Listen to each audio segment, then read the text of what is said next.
Hello guys, अभी हम जा रहे हैं अपनी दुकान पे। ये है ठेला, आप देख सकते हो। ये गांव है, बिल्कुल डूब चुके हैं। अभी तो हम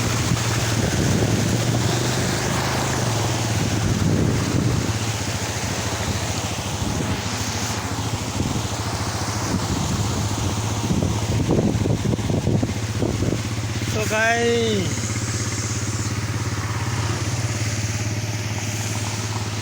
ये देख सकते हो पानी गाइस आप।